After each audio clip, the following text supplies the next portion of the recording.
Hello, everybody. Welcome into GSMC's Down by Contact Sports Podcast. I am your host, Jeremy Lapidus. Today is Thursday, March 13th. Hope everybody is having a great day so far. We have a lot to get into. Free agency frenzy has just about wrapped up, which means we get to do a big review. The top 5 and bottom 5 signings / moves that took place over the first couple days of the league year and legal tampering period. We'll go over both of those, as well as getting into mock draft 4.0. With all of these new moves, it's shaken up a whole lot. Lots and moving and shaking around the NFL draft order. Then we'll get into some NBA topics. Who's the MVP?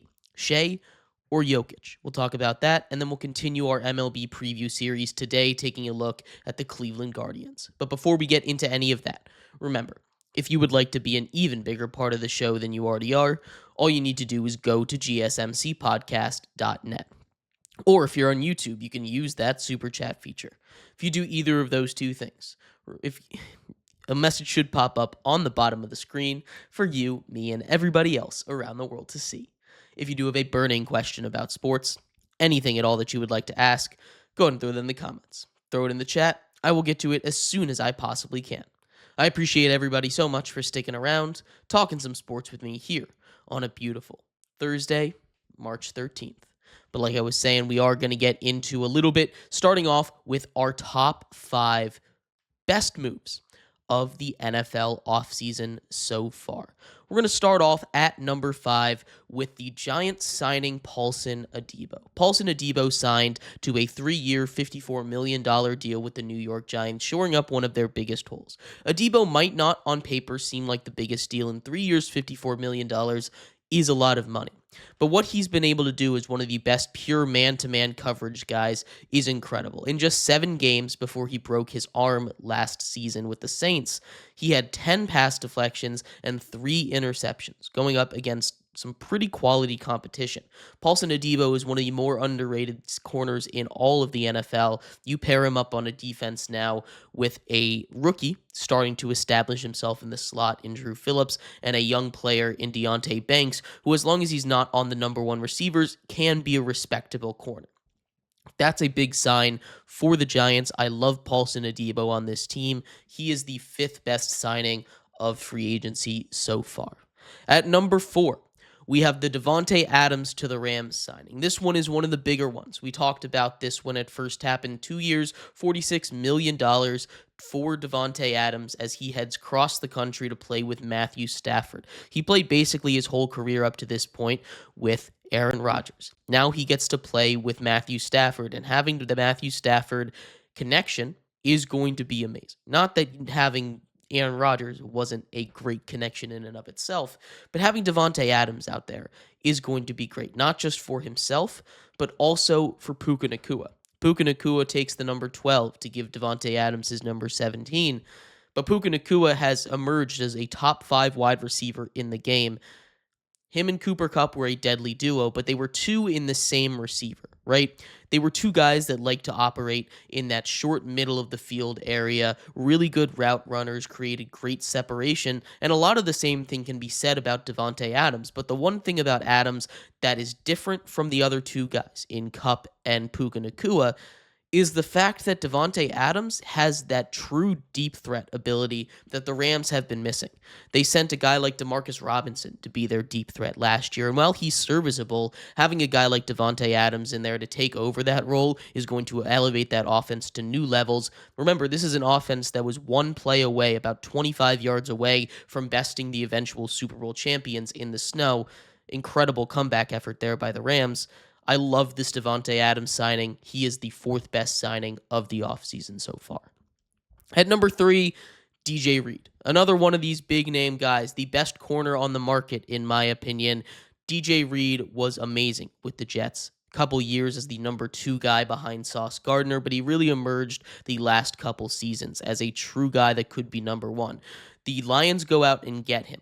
They needed a corner badly in the worst possible way. They've got solid safeties, Kirby Joseph back there headlining it, but this is a very good Lions defense now that they have more guys like DJ Reed, a true cover corner. You can send him on an island, lock down the number one guy, and as long as that Lions defense can stay healthy with a secondary headlined by Kirby Joseph and DJ Reed, this is a defense that you do not want to mess with. Again, keywords, if they can stay healthy. At number 2, I've got Drew Dalman. This was my favorite signing of day one. Drew Dalman to the Bears. The Bears had one major weakness. Everybody knew it. They knew it. I knew it. You knew it. It was the offensive line.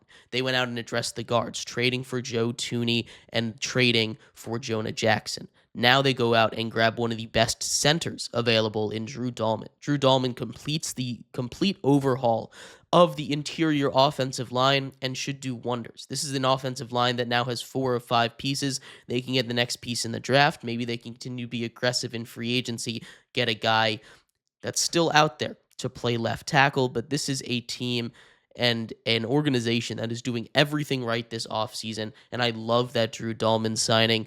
Just 3 years for $42 million for one of the best centers in football. That's a steal of a deal. There were other offensive linemen. They got a much bigger payday that were not nearly as good as Dalman is. This is a great move for the Bears. I love where this puts them. And the number one signing, the best signing of free agency so far, is the Broncos bringing in Dre Greenlaw. Dre Greenlaw is an elite linebacker. He goes and joins a system that was already a great defense last year without him. He goes in, only one full game last year. He tore his Achilles in the Super Bowl, of course, but he looked really good in that one game he played. He is someone that's going to come out and just be fast, physical, all over the ball. Exactly what this Broncos defense needed. Exactly what the Broncos needed to take that next step forward and not fall behind with Bo Nix developing, him going to take that next step next season. I love this move for the Broncos. The Broncos have had an amazing offseason as well. It's not just this Dre Greenlaw contract with such great value for 3 years, $35 million. It's also going out and getting Tailoa Hufunga, also from the 49ers, to add to an already stacked secondary with reigning Defensive Player of the Year Pat Surtain already in that room. You add him at safety now. They also go out and they bring in Evan Ingram. Evan Ingram, an elite receiving tight end. That's exactly what they needed. They needed a true check down tight end. They didn't have that last season. Now if they can go out and get a third wide receiver, as much as I like Devon Vele, he's not a guy that I want to be, super relied upon. You've got Marvin Mims, who really stepped into his own. Cortland Sutton, a little bit older, but I like him. He's a great target for Bo Nix to have. If they can get another receiver, this is a perfect offseason. But the Broncos have done just an incredible job all offseason long. So have a lot of these other teams. I thought the teams all up here have done an incredible job. But honorable mentions, like I said, you've got Hufunga to the Broncos. That's another one that I really did love. That's one that almost made the list here. But these are my top 5 signings so far. I'd love to hear your thoughts. Who do you think was the best signing of the offseason? Who do you think has had the best offseason? Again, Paulson Adebo, Devontae Adams, DJ Reed, Drew Dalman, and Dre Greenlaw. I'd love to hear your thoughts. We're going to take a quick break. When we come back, we go to the other side of the list. What were the bottom 5 free agent moves so far? Not just signings, but moves made by teams. I might have cheated a little bit on this one because there was one move that I thought was so boneheaded. But we'll talk about that coming up next here on GSMC's Down by Contact Sports Podcast. I feel like I'm losing my mind. Is everybody in the world blind? Please, Lord, give me a sign, a sign. I feel like I'm losing my mind. Is everybody in the world blind? Please, Lord, give me a sign, a sign. I wanna be the greatest. Everybody on the fake shit. I look around and feel like everybody is the fakest. I make this every day and I'm impatient, hoping one day I blow up from the basement. Statement, the top is so vacant. I don't hear shit that I think is amazing. Waiting for my day when I'm playing sold out shows for 1,000 faces. Hey, give me that crown, get in my way and to be put down. It ain't your place, all this my town. If I want that shit, then I'll get it right now. I'm losing it, the some loser shit, a stupid myth. You choose to live or choose to dip. You choose to fight or lose your grip and lose a gift. I feel like I'm losing my mind. Is everybody in the world blind? Please, Lord, give me a sign, a sign. I feel like I'm losing my mind. Is everybody in the world blind?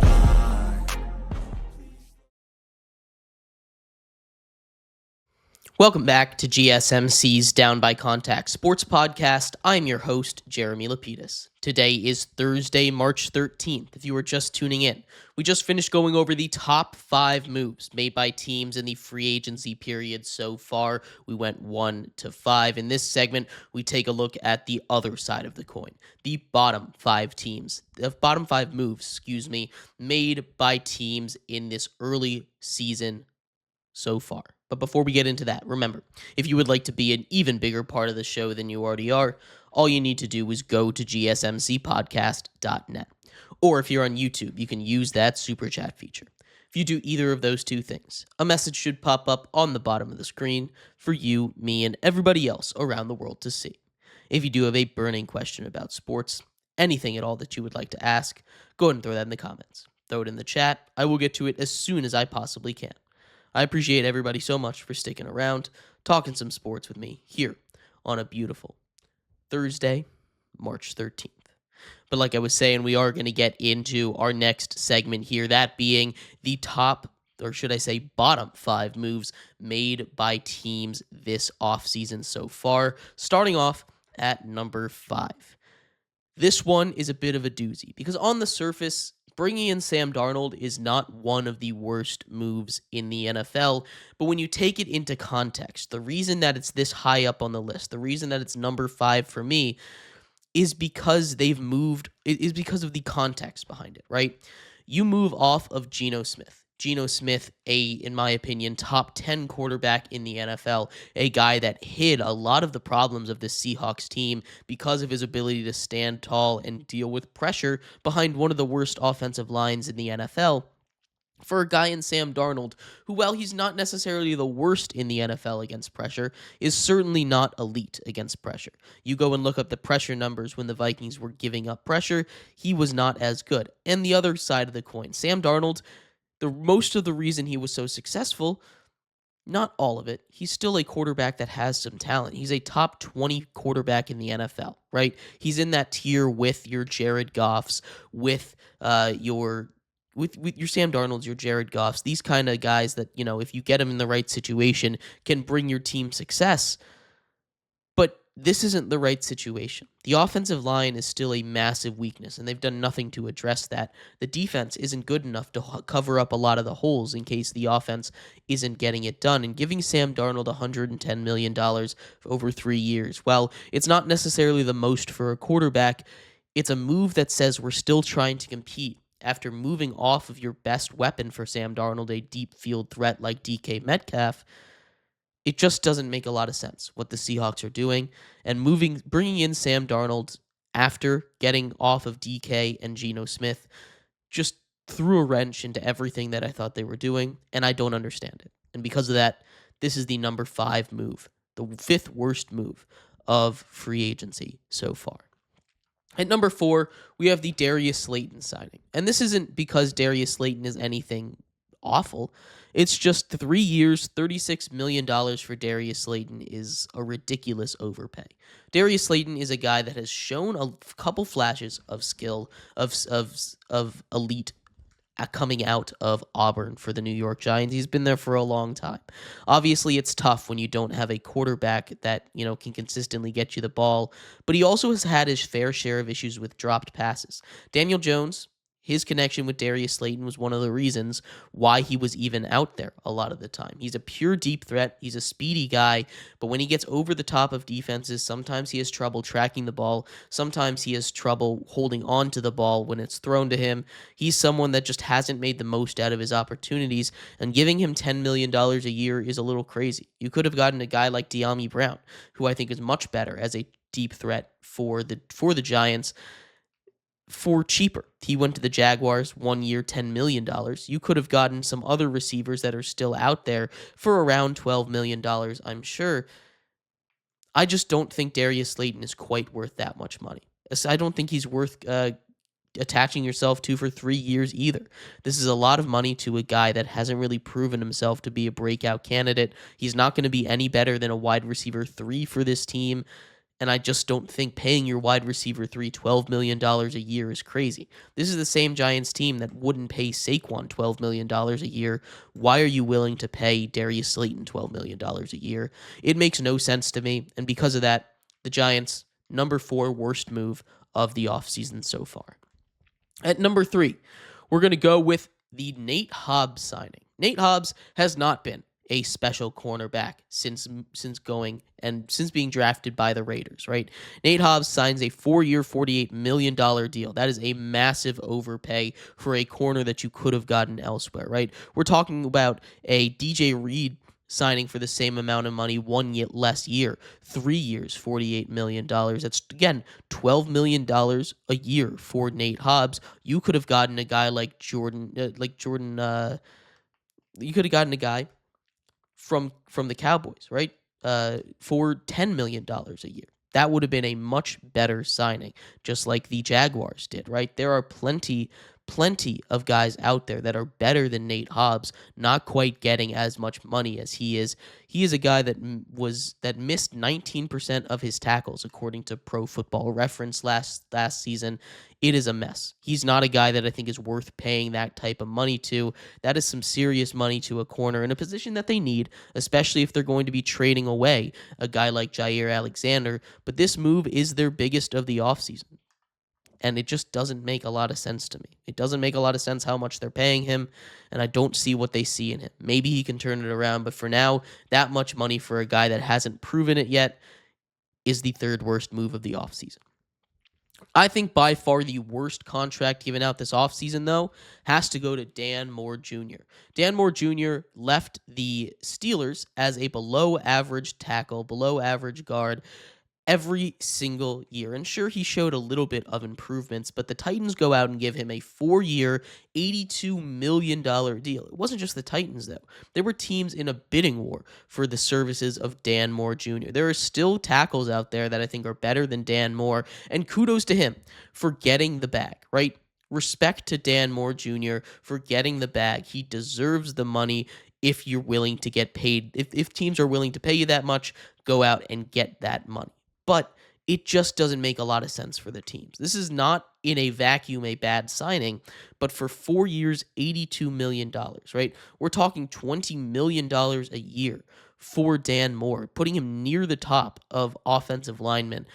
It's wild. It is wild. He has never been above the average mark according to PFF at his position. It makes no sense to me why the Titans decide to give him that big of a contract. It is the worst contract given out in free agency by a country mile. I truly do believe that, and I don't really see a way that he ever lives up to it. Maybe they can find a way to turn it around, maybe become a league average guy.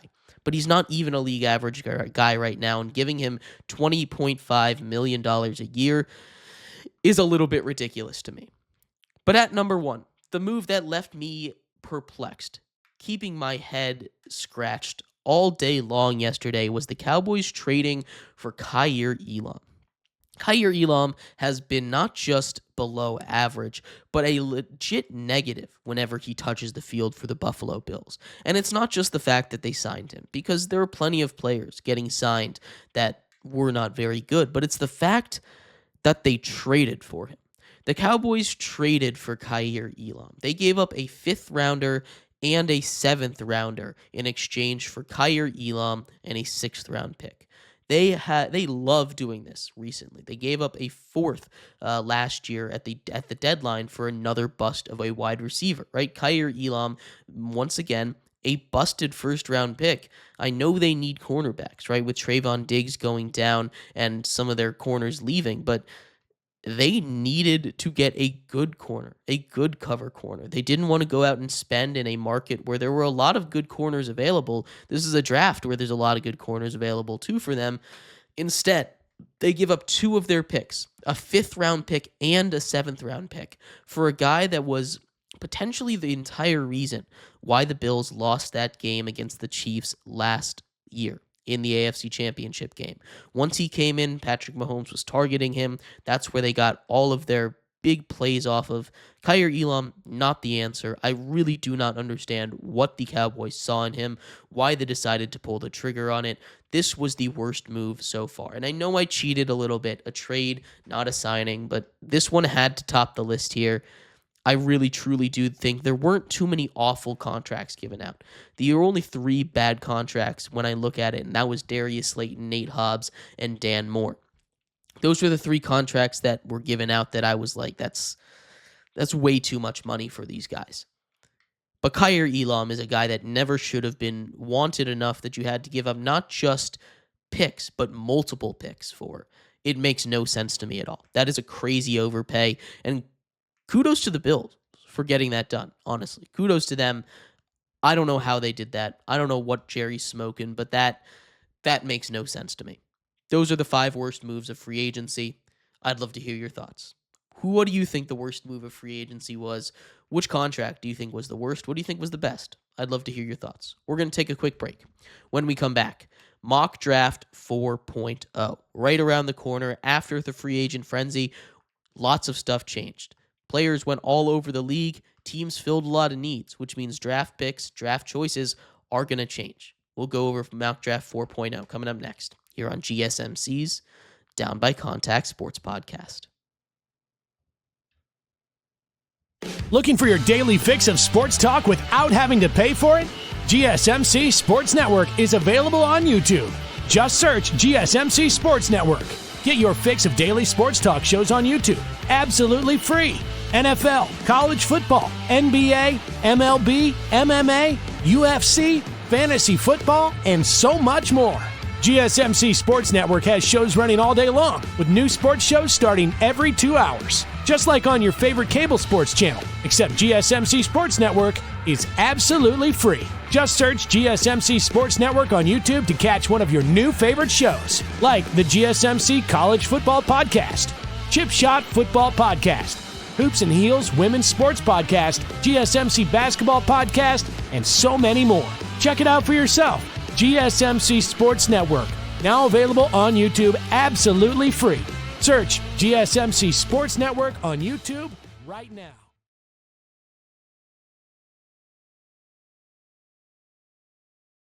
Looking for your daily fix of sports talk without having to pay for it? GSMC Sports Network is available on YouTube. Just search GSMC Sports Network. Get your fix of daily sports talk shows on YouTube, absolutely free. NFL, college football, NBA, MLB, MMA, UFC, fantasy football, and so much more. GSMC Sports Network has shows running all day long, with new sports shows starting every 2 hours. Just like on your favorite cable sports channel, except GSMC Sports Network is absolutely free. Just search GSMC Sports Network on YouTube to catch one of your new favorite shows, like the GSMC College Football Podcast, Chip Shot Football Podcast, Hoops and Heels Women's Sports Podcast, GSMC Basketball Podcast, and so many more. Check it out for yourself. GSMC Sports Network, now available on YouTube absolutely free.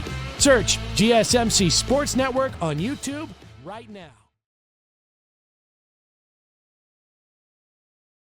Welcome back to GSMC's Down by Contact Sports Podcast. I am your host, Jeremy Lapidus. Today is Thursday, March 13th. If you were just tuning in, we just went over the 5 best and worst moves so far in NFL free agency. In this segment, we turn our attention over to the draft. The draft in just about a month from now. That means mock drafts continue to get pumped out. With the free agency frenzy finishing up, we have mock draft 4.0 ready for you, hot off the presses today. We'll get into that in just a second. But before we do, remember, if you would like to be an even bigger part of the show than you already are, all you need to do is go to gsmcpodcast.net. Or if you're on YouTube, you can use that super chat feature. If you do either of those 2 things, a message should pop up on the bottom of the screen for you, me, and everybody else around the world to see.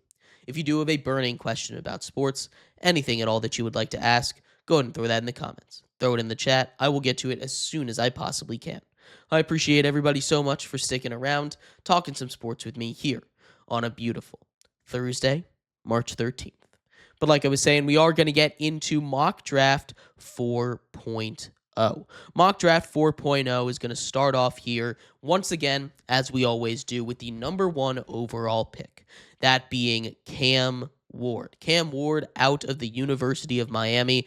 He is still your number 1 overall pick. I understand the Titans might want to go out and get a guy like Abdul Carter, but you can't pass up a quarterback at number 1. And Cam Ward, I think, is a guy that truly can be one of the better quarterbacks in this league one day if you develop him right. The Titans have done a good job trying to fix up that offensive line. I know I just went in on them on Dan Moore, but he's not necessarily the worst option. They also signed a couple guys last offseason, but this is a team that should not move forward with Will Levis at quarterback, and Cam Ward is staring you in the face right there. You got to take him at 1. At number 2, we've got Shadur Sanders. The Browns take Shadur Sanders. They don't have a quarterback, right? They were able to fix their relationship with Myles Garrett, which means as much as they might want to take a guy like Abdul Carter, and I completely understand if they do take Abdul Carter, they still need to fix that quarterback situation, and there is no one out there that seriously thinks their quarterback of the future, one that they truly think they're going to be able to win with, is Kenny Pickett. So they take a quarterback here in Shadur Sanders. Maybe they let Kenny Pickett start for a little bit, but he's not going to be the answer for a long time. Shadur Sanders at number 2. At number 3, this is not a position of need for the Giants, but they cannot pass up Abdul Carter. If Abdul Carter is sitting there at 3, their hand is kind of forced. You have to take Abdul Carter here. They've already got a very good defensive line, and there's a couple other places that maybe they need a guy better, but that's where you fall into traps. In the NFL draft, if a gift falls into your lap like this, you take it. Abdul Carter at 3 at Penn State is a monster. He should not get out of the top 3. If he finds a way out of the top 3, something has gone drastically wrong with him that we don't know about yet in this draft cycle. The Giants take him at number 3. This is a no-brainer. At number 4, the Patriots don't end up getting that number 1 overall pick, but they still get their guy. How about Travis Hunter heading to New England? He fills a need at wide receiver. They don't really have that weapon. He can step in and be a wide receiver 1 like he wants to be. He can also go out and be a cornerback. Cornerback 2, they went out and got a corner. There you go. He can still go out and play both ways. I think it'd be really good for him in New England. They need both sides, so worst comes to worst, it doesn't work, he goes to 1. But at least in New England, he's going to have the ability to try both ways, unlike on some other teams that might be able to take him. And number 5, Mason Graham. Once again, still being mocked here to the Jacksonville Jaguars. The Jags have done a lot this offseason, and you might think maybe go get a wide receiver, but you can't pass up Mason Graham. Their defense still needs a lot of work, and I think Mason Graham on the inside is the most dominant force in this draft right now. If the Jags let him get past 5, I think that is a massive mistake, and I think he goes here out of Michigan to the Jaguars. At number 6, the Raiders have their quarterback, so they no longer have a need for Shadur Sanders. He's out of here early anyway, but I think they go and address one of their bigger needs. I know they went and just signed Raheem Mostert today, but Ashton Jeanty, I think, is still the guy you want. Raheem Mostert is a good change of pace back. He's over 30 years old. He's not a guy you want to rely on to be your number 1 back. And the guys they have behind him, you're talking about Alexander Madison. You're talking about Sincere McCormick. These are not guys I want to be lead running backs on my team. Ashton Jeanty has that written all over him. Keep him on the West Coast. Bring him down to Vegas. I love this move. Ashton Jeanty at 6 to the Raiders. At number 7, the Jets take their left tackle of the future, Will Campbell. They lose Morgan Moses. They still have Tyron Smith, who's a free agent. They've got Talise Fuaga, who can step up and play one of the tackles, but they need another. Will Campbell, despite having short arms, is still a guy that has shown no issues in the SEC. He's been an incredible pass and run protector. He only allowed 3 sacks in 3 seasons as a starter at LSU. He is someone that I absolutely love, and the Jets should be so happy to get him here at number 7. At number 8, you might think the Panthers go defense here, but I have them taking Tetroa McMillan. T-Mac, is going to be a great receiver. He's a big guy. Bryce Young needs someone to throw it up to, right? He has a couple guys on that roster. We're talking Jalen Coker, Adam Thielen, still a little bit old there. Not fallen in love with Xavier Legette. He just hasn't been reliable with his hands as we all thought he would be. You need a true wide receiver one. Go out and get T-Mac. They've addressed their defense in free agency. There's still some holes. But I think when you see a guy like that sitting at 8, you got to pull the trigger, get your quarterback a true wide receiver one. At number 9, the Saints, they just have to go best available here. There's so many positions of need for them, be that offensive line, defensive line, corner, safety, anything. Really anything but safety, actually. I think Jahdae Barron is the best available here for them. Jahdae Barron goes number 9 overall. Out of Texas, he's going to be a very versatile cover corner, guy that can play man and zone. I love this pick. I think he's the best corner in the draft. He goes number 9 to the Saints. At number 10, the Bears, again, I know people are talking about them taking a running back. Ooh, Ashton Jeanty at 10. First of all, he's not on the board here. Second of all, you get to rebuild that entire offensive line.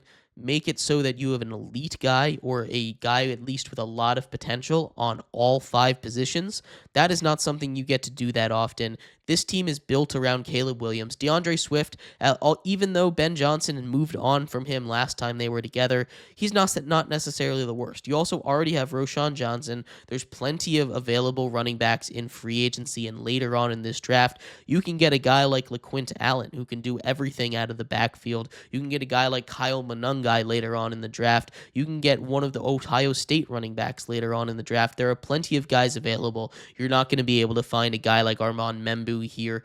This is exactly what they need. I think they stay offensive line at 10. Membu, who tested really good at the combine out of Missouri, goes to Chicago. At number 11, the 49ers came into this draft before free agency opened as a team that was pretty complete, but they have lost just about everybody. They've lost a lot of pass rush. They've lost a lot of offensive line. They've lost a lot of weapons up and down that defense. I think they just take a true athlete in Shamar Stewart. At number 11, Shamar Stewart was off the charts at the combine. Shamar Stewart is a guy that was already known as a crazy athlete, and that's exactly what they need. They need a guy that's just going to change the game, be a nightmare matchup for any offense. Shamar Stewart at number 11, I love this pick to the 49ers.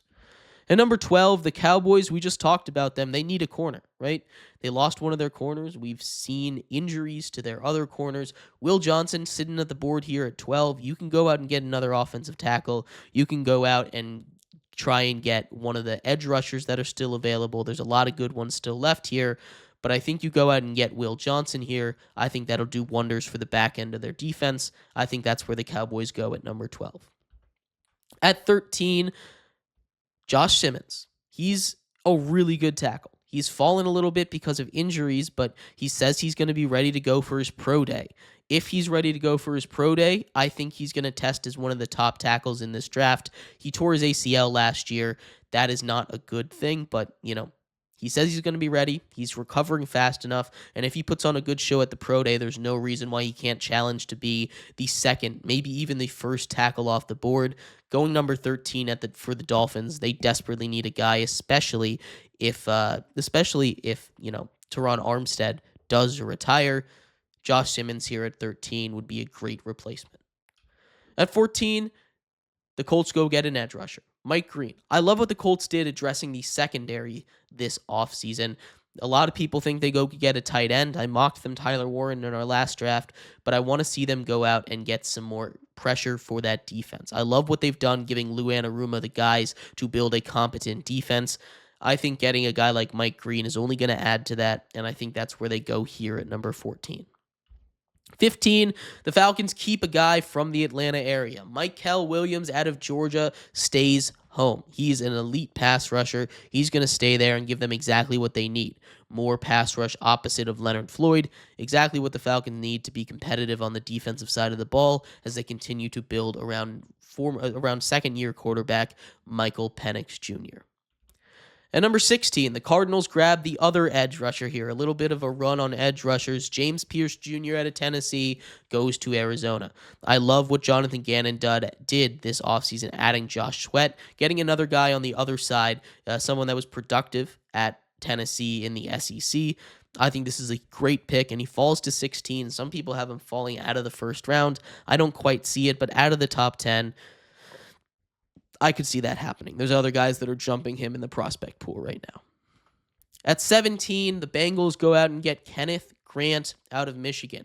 The other half of the Mason Graham duo, he's going to be a massive, massive addition to that defensive line. When in doubt, when you're trying to fix a defense, go big boys up front. That's what you got to do, right? Get the big boys up front, build off of that. You already are most likely going to move off of Trey Hendrickson, assuming you find a trade partner, but getting a guy up the middle that can be a pass rusher and a run stopper like Kenneth Grant, that's hard to find. He's the complete package. Over there at 17, the Bengals grab Grant. At 18, the Seahawks get exactly what they need, offensive line help. Kelvin Banks Jr. out of Texas, some people have as the best tackle in this draft. He falls to 18. I like him. He's a big boy. I do like this pick for the Seahawks a lot. They need to address the offensive line. That's my biggest issue with the Sam Darnold signing, is they have not yet addressed the offensive line. Bringing in Kelvin Banks is going to do wonders for that, and I really hope against hope they at minimum grab a guard or a tackle. It doesn't have to be Banks, but it has to be an offensive lineman, I think. At number 19, the Bucks go out and get Jahad Campbell. He's going to be a really good linebacker at the next level out of Alabama. He's a guy that just is everywhere on the football field.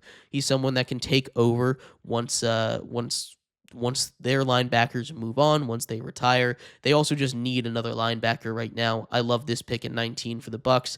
They go get one of their biggest needs filled. At 20, the Broncos, I've been mocking tight end, mock after mock after mock, but they go out and they get Evan Ingram. The next thing they need is a wide receiver, an elite wide receiver weapon, someone like Emeka Ibuka, a guy who I think clearly is the wide receiver 2 in this class out of Ohio State. You go get a guy like that who can be a safety valve even at the wide receiver position. He's going to be amazing. His route running is some of the best in this class. Get that guy for Bo Nix, who loves taking the underneath stuff. That's going to be amazing. Broncos grab Ibuka at 20. This is the big surprise. This is the one and only new person in on my mock. We shuffled a lot around. That's not true. This is one of the only new people in my mocks as we get further into the draft. But the Steelers, even as they go out and bring in one of the older guys, whether that be Russell Wilson or Aaron Rodgers, have been connected to Jackson Dart this whole time. And I think Jackson Dart is a guy that could very easily sneak into the first round. But out of Ole Miss, he's a guy that I thought would go early second. Steelers, I think, could be desperate enough to grab a quarterback here at 21, even if they do get Aaron Rodgers or Russell Wilson here. And I think Jackson Dart goes number 21 overall to the Steelers. At 22, the Chargers take Tyler Warren. He's a guy that's been sitting on this board just a little bit too long. I know the Chargers need another receiver, just another weapon, really. And getting a tight end like Tyler Warren, maybe you take a guy like Matthew Golden here. One of those two, I think, goes, but I'm going to mock Tyler Warren here. They just brought in Mike Williams as a deep threat. Getting a safety valve underneath in Tyler Warren, a guy that can do just about everything, I think is going to be huge for Justin Herbert and this Chargers team. Speaking of, Packers take Matthew Golden here at 23. Matthew Golden really showed up and showed out at the Combine. He is electric out of Texas, and the Packers, they know they need a wide receiver. They went out and got corner Nate Hobbs. Like it or hate it, they're paying him a lot of money, so they're probably not going to draft another one here. But I think getting a wide receiver is going to be exactly what they need. Invest in the offense. They never do it, but I think now is the time. At 24, Malachi Starks continues to fall. I think he is a guy that has the ability to go top 10 if the right team takes him. I think the Saints are a team that could take him at number 9, but he falls all the way to 24. Harrison Smith re-signed, but he's getting old. I don't know how much longer he's going to be out there. Malachi Starks is a guy that can come in and pay immediate dividends for this team. I love that. I love Malachi Starks. He's an incredibly versatile guy, and bringing him into a defense that that loves to play with a lot of movement and motion like Brian Flores does, I think this is going to be a match made in heaven for the Vikings. At 25, the Texans really pigeonholed themselves into one position, and that is offensive tackle. The issue is a lot of the offensive tackles have already gone. Not to fear, though. Gray Zabel out of North Dakota State University is a monster, especially in the run game, and that is what they love to do.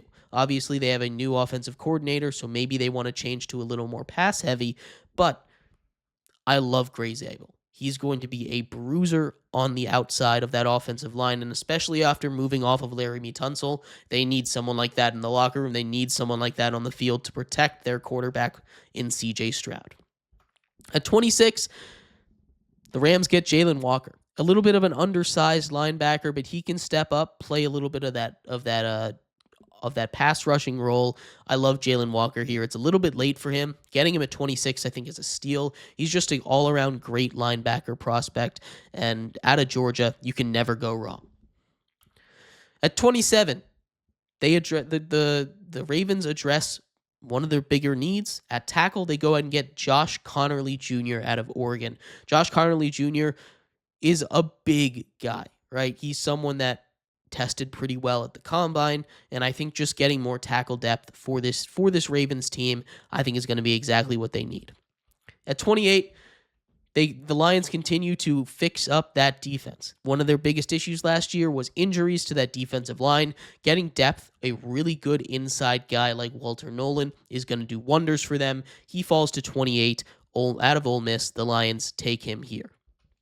29, the Commanders continue to address the run game issues. Darius Alexander, I think, is the best run defender left in the draft here. Out of Toledo, he's a big guy you can put up the middle. He's someone that I think is going to make a huge difference for this team. I love this pick for the Commanders.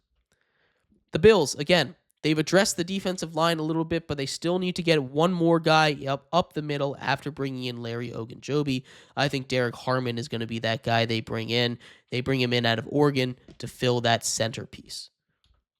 At 31, another new guy, Omarion Hampton. Omarion Hampton, the second running back off the board in the first round, out of UNC to the Chiefs. I know that they have Isaiah Pacheco, but Isaiah Pacheco was ceding carries to Kareem Hunt in the Super Bowl in the playoffs last year.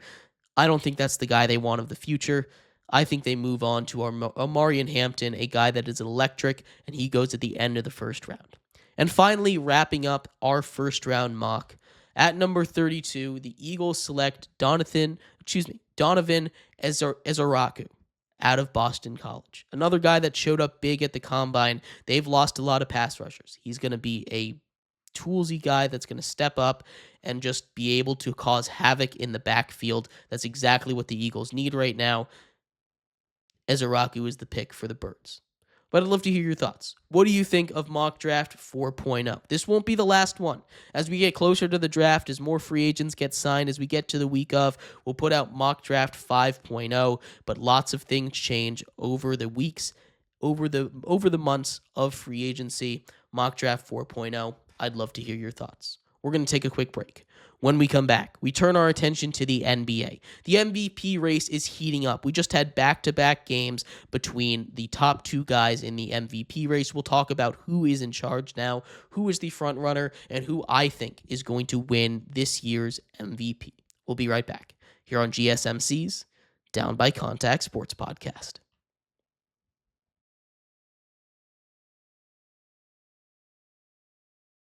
For the best and latest podcasts available anywhere, go to the podcast app on your cell phone and type in GSMC to access free content-rich podcasts on health and wellness, book reviews, sports, entertainment, relationships, social media, movies, technology, finance, and even weird news. Subscribe and download the GSMC Podcast Network's family of shows, available everywhere podcasts are found.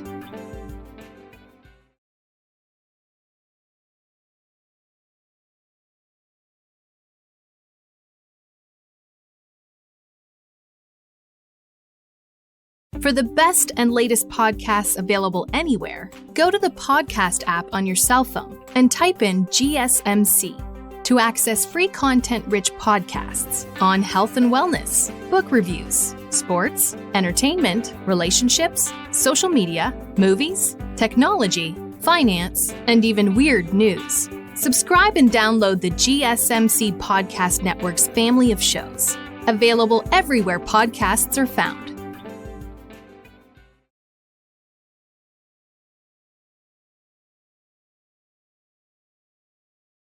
Welcome back to GSMC's Down by Contact Sports Podcast. I am your host, Jeremy Lapidus. Today is Thursday, March 13th, if you are just tuning in. We just finished going over Mock Draft 4.0. In this segment, we turn our attention over to the NBA. A tight race for the NBA MVP between Jokic, a guy that has won 3 of the last 4 MVPs, continues to be one of the best players, if not the best player in the world right now, or Shai Gilgeous-Alexander. That is an incredible race between 2 great players, both deserving of the MVP title, but who is going to take it? We'll talk about that coming up in a second, but before we do, remember, if you would like to be an even bigger part of the show than you already are, all you need to do is go to gsmcpodcast.net. Or if you're on YouTube, you can use that super chat feature. If you do either of those 2 things, a message should pop up on the bottom of the screen for you, me, and everybody else around the world to see. If you do have a burning question about sports, anything at all that you would like to ask, go ahead and throw that in the comments. Throw it in the chat. I will get to it as soon as I possibly can. I appreciate everybody so much for sticking around, talking some sports with me here on a beautiful Thursday, March 13th. But like I was saying, we are going to get into a little bit about the MVP race in the NBA. Right now, it's a race between 2 guys, a 2-horse race between SGA, Shai Gilgeous-Alexander of the Oklahoma City Thunder, and Jokic, Nikola Jokic, the Joker, out of Denver with the Denver Nuggets. This is one of the closest races that we've seen in a while. Comes off the heels of what was a race a couple years ago between Jokic and Embiid that got a little testy, a race last year between Jokic and Luka that got a little bit testy, but at the end of the day, Jokic won out last year against Luka, and it's a very similar argument this year for these 2 guys, but it's switched, right? Jokic, for everything that he's done, continues to be amazing. Statistically, and what we've seen on the court, this is the best season of his career, which is wild to say for a guy that has won 3 MVPs already, right? This is a guy that has been amazing. He's been the best player in the world, still is the best player in the world, but 29, 12, and 10 on 52% from the field this season, and a career-high 42% from three-point range is insane. That is not something that a big man should be able to do. He goes out there and he continues to be one of the best players, like I said, the best player in the world right now, and it really isn't even that close. You go out there, you go out there and you look on any given night. When he's out there, he's the best player on the floor. But that doesn't mean necessarily that he's the MVP, right? LeBron James was the best player in the world undoubtedly for a very long time. He didn't win the MVP every year. You know, you talk about Giannis was the best player in the world for a little bit. Didn't win the MVP every time he was the best player in the world. You can go back, right? It's not necessarily a correlation with the best player in the world winning the MVP. And that's not necessarily because voter fatigue. Sometimes other guys just deserve it as well. And in this case, that's exactly what's happening. Shai Gilgeous-Alexander is having one of the best pure scoring seasons we've seen in a very, very long time. Over the last 3 seasons, you can go up and put his last 3 seasons against any 3 seasons of just about any player in the NBA, and you could have a discussion for being close when it comes to just pure scoring numbers. This year, he has the most 30-point games in the NBA. He's got the most 40-point games in the NBA, and he's got the most 50-point games in the NBA. He's averaging 32 points per game, the best in the league. He's leading the best team in the West, a very young Thunder squad. He is leading them not only offensively, 32, 5, and 6 on 52% shooting, 32% from three, but also on the defensive side with nearly 2 steals per game and another block per game, putting him at 2.8 stocks per game, ahead of Jokic, who's at 2.5 stocks per game. This is a great battle between two great players. This is not a question of which one does and does not deserve it, because either way you look at it, both of these guys have a real argument to win the MVP. Right now, what we're looking at is who is going to win the MVP. And we're talking at the MVP ladder. Some of it has to do with voter fatigue, right? Jokic has been so good for so long that teams and players and voters are starting to get tired of voting for him. And it happens, right? It's not necessarily a bad thing. It happens in every single sport. But what he's doing now, he has never done before. He put up the first ever 30-20-20 game in NBA history.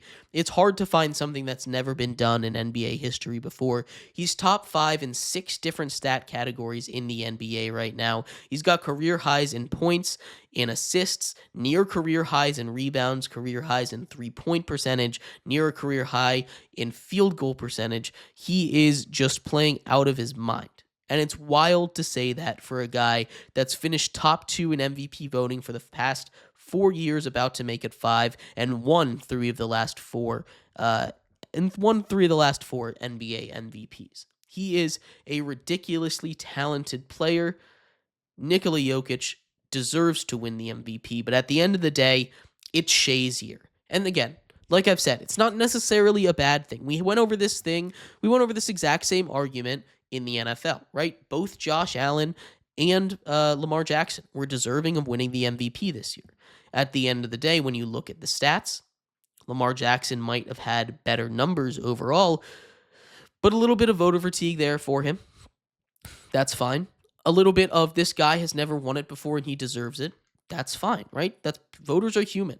Just like every other award, there are storylines to this. And teams that win generally get the MVP. So at the end of the day, a team with a better record, the team at the top of the West, I think is going to take home that MVP trophy, and that is Shai Gilgeous-Alexander, leading his team over some impressive teams these last couple weeks, splitting these games with the Nuggets, where he played well in both of them, getting 40 and 30 respectively in those games, and then 34 points last night, taking down a Boston Celtics team without his sidekick in Jalen Williams. J-Dub was down last game.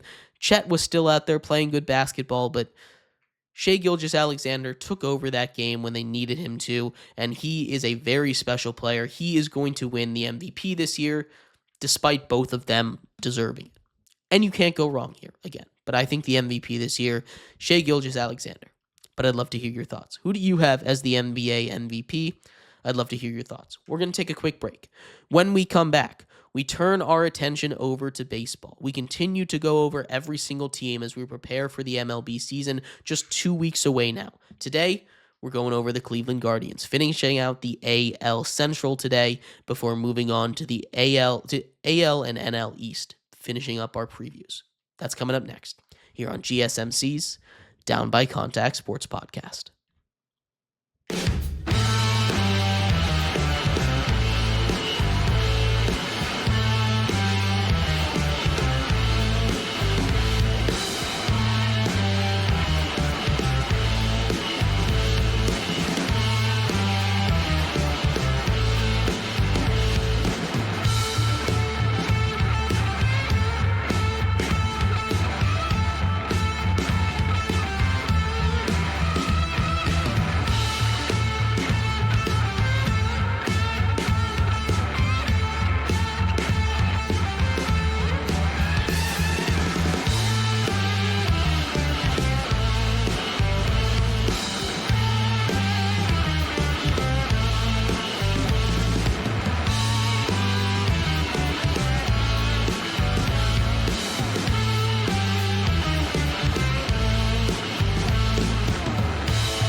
Welcome back to GSMC's Down by Contact Sports Podcast. I am your host, Jeremy Lapidus. Today is Thursday, March 13th, if you were just tuning in.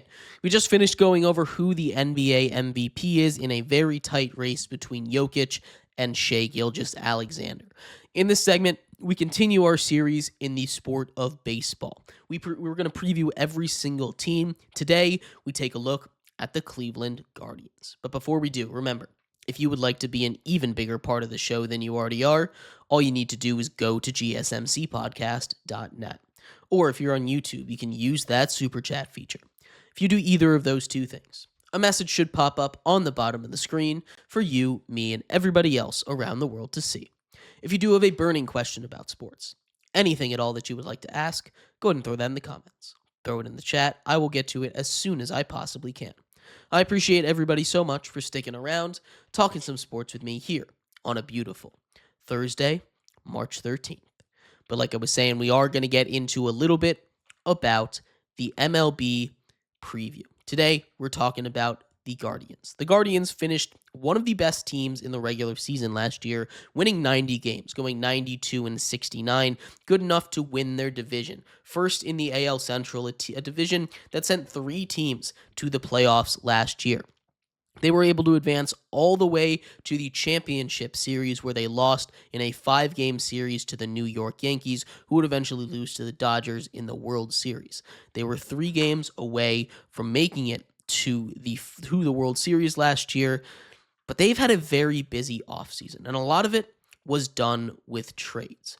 They sent a couple starters to the Blue Jays, including Miles Straw, and outfielder Miles Straw, and second baseman Andres Jimenez, for a player to be named later, Nick Horowitz, who they used in a separate trade later, and outfielder Nick Mitchell. That is interesting because they're still weak at second base. Jimenez, one of the best defensive second basemen in the game right now. They need to go find another second baseman to play. They still don't really have that. They also got relief pitcher Nick Sandlin in that deal as well. But what they did what they also moved on from another starter, first baseman Josh Naylor, who really came onto his own last season. They sent him to the Diamondbacks. He had a lot of power last year, kind of out of nowhere for the Guardians. He was one of the main reasons why they were able to win 90 games. They got back starting pitcher Slade Ciccone and a competitive balance round B pick. So second part past the first round of the draft where you can trade your picks. It's not really enough for a guy like Josh Naylor. The Diamondbacks get a really good first baseman. They also moved on from, like I said, Spencer Horwitz, who they received in a trade from the Blue Jays. They turned him into 3 starting pitchers, Luis Ortiz, Josh Hartle, and Michael Kennedy, as well as sending relief pitcher Eli Morgan to the Cubs for Alfonso Rosario. They were very busy in the trade market, and a lot of them I really don't think they want. It depends on how some of these guys turn out in the minors, but at least in the short term, they gave up a lot of starting talent for a team that's in their championship window. It doesn't make a lot of sense to me. They also were able to add a couple people in free agent, and a lot of these guys I do like. They brought in Jakob Yunis to be their long reliever / 6th emergency starter, as well on a 1-year, $4.5 million deal, as well as bringing in John Means, a guy who's been electric when he can play, but underwent Tommy John in June, so he's not going to be able to play for a little while this season on a 1-year, $1 million deal. That is a huge addition for them, as well as Paul Sewald, 1 year, $7 million for the aging relief pitcher. You get him into an already stacked bullpen. That is amazing. You replace Josh Naylor at first base with Carlos Santana, the 38-year-old, on a 1-year, $12 million deal. He's got some pop. He was really good last season for the Twins. You steal him away from them, that's pretty good. A division rival no longer has his services. Now he comes to Cleveland and moves into the cleanup role in your batting order.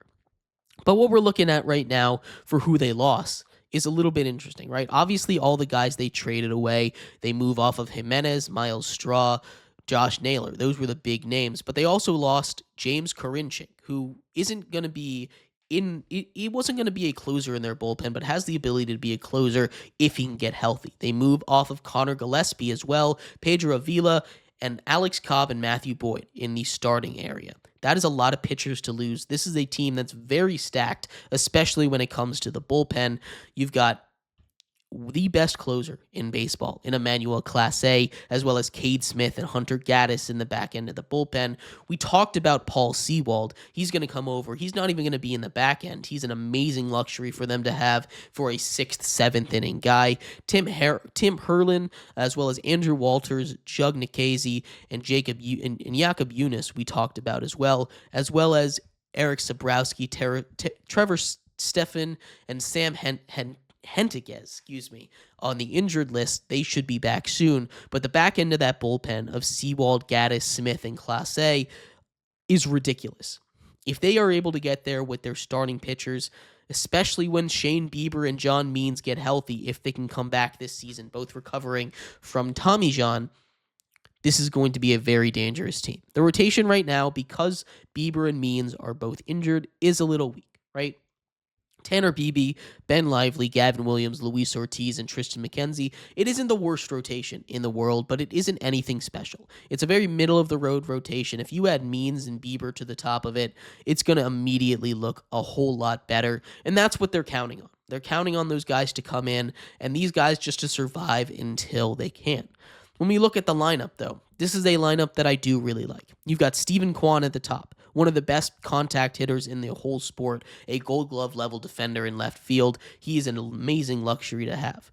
Jose Ramirez at third base, a perennial MVP candidate when he's out there, a true leader for this team. He's an awesome guy to have. At DH, you've got Kyle Manzardo and Jokensky Noel. Big Christmas, a guy that really stepped up big, lots of power between those two. First baseman Carlos Santana, we talked about him, a great guy to have. In center field, you've got Lane Thomas, sacrificing a little bit on defense, but if he gets a hold of a ball, it can go a very long way. As well as Will Brennan or Tyler Freeman playing right. The top 5-6 is really good. You had catcher have Bo Naylor, brother, of Josh Naylor, who they traded away. Really good behind the plate as well.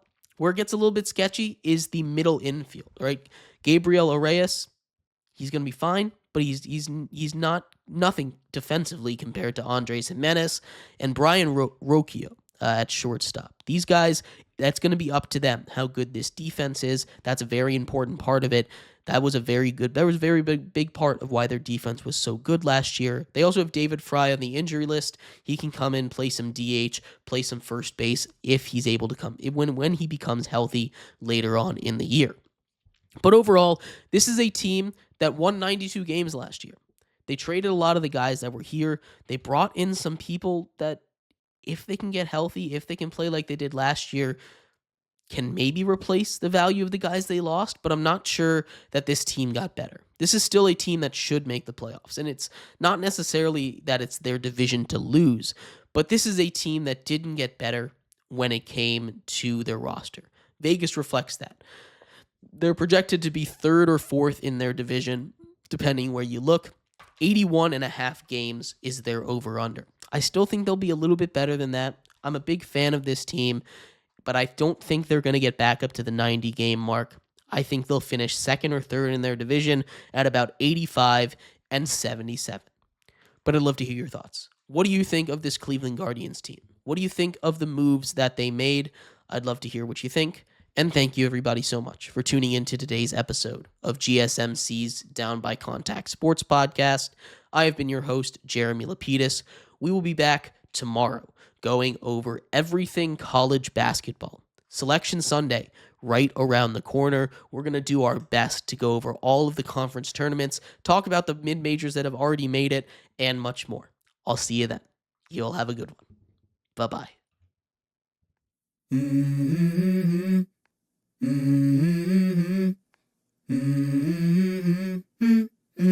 Let's go. I wake up to a little bit of drool on my pillow, feel like it's gonna be a bad day. Yeah, I'm tired of shit, and the coffee ain't hit yet, damn, ain't that great.